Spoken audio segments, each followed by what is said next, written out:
Welcome to this explainer, everyone.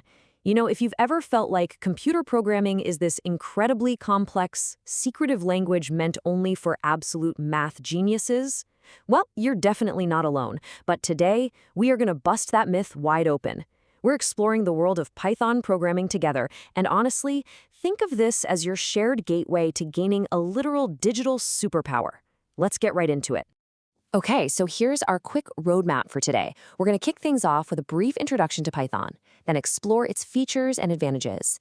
After that, we'll look at some real-world applications, dive right into learning the basics, and wrap it all up with a quick summary and your next steps. Simple, right? Section 1. Introduction to Python, the human story behind the code. You see, programming languages weren't just magically handed down from the sky. They were created by regular people trying to solve everyday problems. Take Python, for example. It was dreamed up back in the late 1980s by a programmer named Guido von Rossum. And get this, it was basically a holiday hobby project. The first official version dropped in 1991. And here's my absolute favorite part. It isn't named after that giant, dangerous snake. No way. Guido was actually reading scripts from the classic comedy show Monty Python's Flying Circus and just wanted a unique, slightly mysterious name. It's a great little reminder that tech can actually have a sense of humor. Section 2. Features and advantages. Why is Python the perfect starting point? So, why is literally everyone talking about Python? Well, traditional coding languages, they can be rough. They often require incredibly complex syntax. We're talking tons of curly brackets, semicolons everywhere, and super strict rules that create a pretty intimidating learning curve. Python purposefully strips all of that away. It is just so simple, elegant, and highly readable. You spend way less time wrestling with the grammar of the code and a whole lot more time actually focusing on solving the problem in front of you. And that beginner-friendly simplicity, it comes directly from Python's incredible readability. I mean, it often reads surprisingly close to plain English. Because it's so approachable, it's built this massive, super supportive global community. If you ever get stuck, and trust me, we all get stuck, thousands of people have probably already asked and answered your exact question online. Plus, as you learn it, you aren't just learning a tool for one specific job. You're getting a highly versatile key that unlocks countless doors across almost every industry out there. Section 3. Real-world Python applications, powering the modern world. That versatility is a real game changer. It shifts our focus from just what Python is to the incredible modern systems you can actually build with it. In web development, Python powers massive backend systems for platforms you use every day like Instagram and Spotify. In data science, it is the absolute gold standard for crunching huge amounts of information.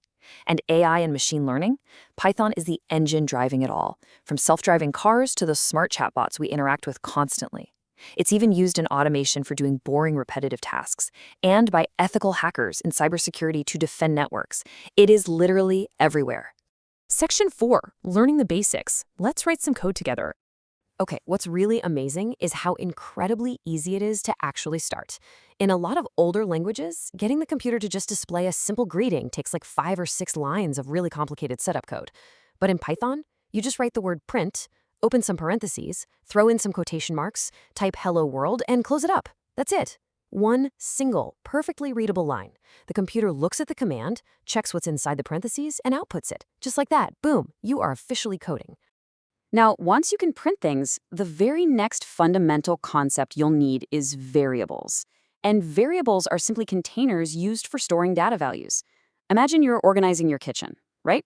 You buy a blank storage box, take a marker, and write spices on the outside. That label, spices, that's your variable.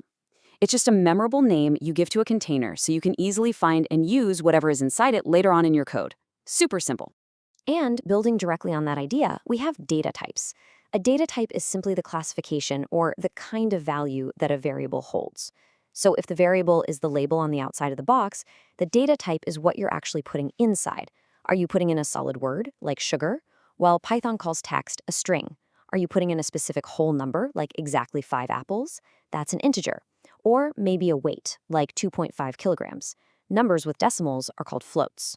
Python really just needs to know what type of data it's dealing with so it can handle it properly. Section 5. Summary and next steps. Your programming journey begins here. Congratulations! You've just taken your first real steps into programming. Today we've explored Python's cool history, its powerful simplicity, the massive industries it drives, and we even broke down the basics of variables and data types. So to keep this momentum going, here are your next steps. Number 1, make sure you grasp the basics and syntax. Number 2, practice writing simple code every single day. Honestly, repetition is absolutely key here. And number 3, start building your own real-world projects. Create a little calculator or maybe try automating a boring spreadsheet task, because that, my friends, is where the real learning happens. Which leaves us with this final exciting thought. We've totally stripped away the intimidation factor today and looked at the basic building blocks. So now that you know how truly accessible it is to get started, what world-changing idea are you going to build with Python? The tools are sitting right there in front of you. Thank you so much for joining me for this explainer. Keep practicing, have fun with it, and I absolutely can't wait to see what you create.